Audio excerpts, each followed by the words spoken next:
It's 2023 and the standard of European progressive rock bands only being able to put out one solid album continues. Hi there everyone, welcome back to On the Flip Side. My name is Adam Shellwalker, your host, and today we're going to be checking out this new album from Riverside, ID.Entity. Riverside have been around for a little over 20 years and fallen with the company of bands like Porcupine Tree, Gazpacho, Opeth, Dream Theater, the list goes on, as they are very modern, very cleanly produced progressive rock. Personally, the last album that I really got into from these guys was Shrine of a New Generation, when I was starting a pretty short-lived prog rock phase of trying my damnedest to find newer bands that I liked as much as Porcupine Tree or the classics like Pink Floyd or Yes. And Riverside does scratch a bit of an itch occasionally, but even having come back to their catalog after many years, I find a lot of the music that heavily resonated with me I have fallen out of love with. But I don't necessarily hate those older records. I still think Shrine of a New Generation is pretty solid, even with the luster having faded over time, and albums like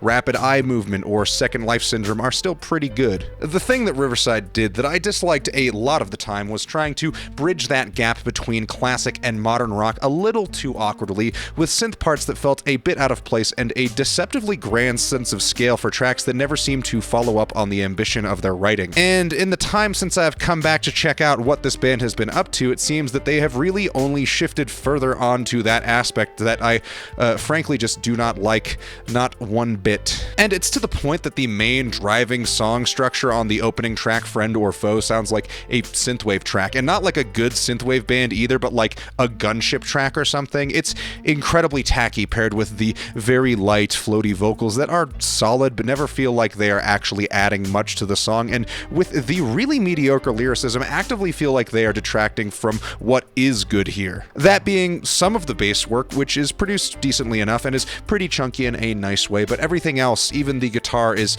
pretty in one ear and out the other. I've reached a conclusion that this style of prog rock is on life support, and the only thing feeding it are prog rock chuds who haven't quite learned how to properly socialize. And I say that because as far as this album being relatable or having any kind of message behind it, this album instead goes for the midwit approach of technology bad. Social media is watching you, contracts are everywhere that you're consenting to without even knowing about it. Wake up, sheeple.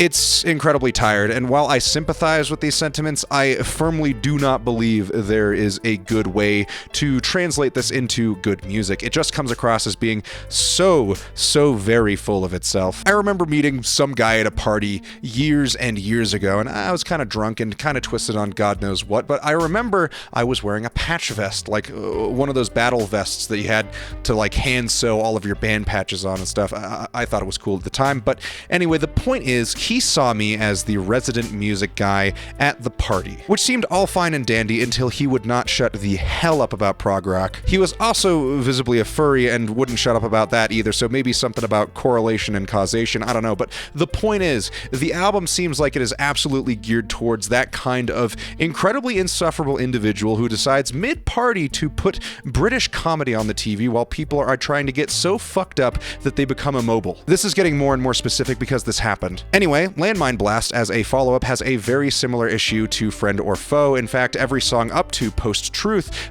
shares in weak writing decisions, goofy delivery of bad lyrics, which is especially true on Big Tech Brother, which is so full of itself that you can smell the indigestion while listening to this dreadful cut. And I know I already said this, but this song has some goofy delivery. The entire middle segment of this song is just so snooty, is so over the top with theatrics that they feel like they're just so out of place for how underwhelming the track is. Post-Truth has a genuinely promising intro that is pretty quickly fumbled again as soon as the lyrics come in. I am floored with the inability to come up with anything remotely compelling for these tracks. I do kind of like the bass refrain a little bit after the 4-minute mark, which is kind of primacy, but it leads into this big breakdown that you would think would become something good, but kind of just cuts to a mellow piano work to finish out the song, which is fairly disappointing. The Place Where I Belong is this album's long track at 13 minutes, and there are segments of this track that are pretty good, but they are, of course, mixed in with some fairly predictable change-ups for this genre. And what I mean by that is, like, there's wearing your influences on your sleeve, and there's being so meta that you can't help but write a song that sounds like a parody of itself. itself. I'm Done With You might be the only track here that I do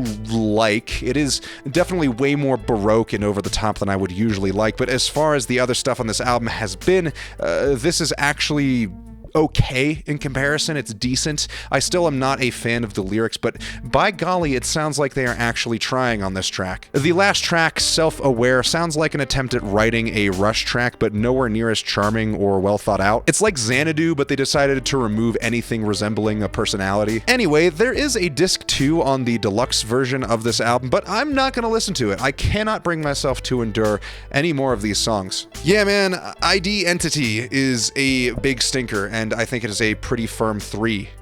Thank you all so much for watching. Let me know what you thought of this album in the comments below. Remember to like and subscribe. Check out my Instagram, my Reverb, and my Depop. Links to all of those are in the description below. Thank you all so much again. We'll see you on the flip side.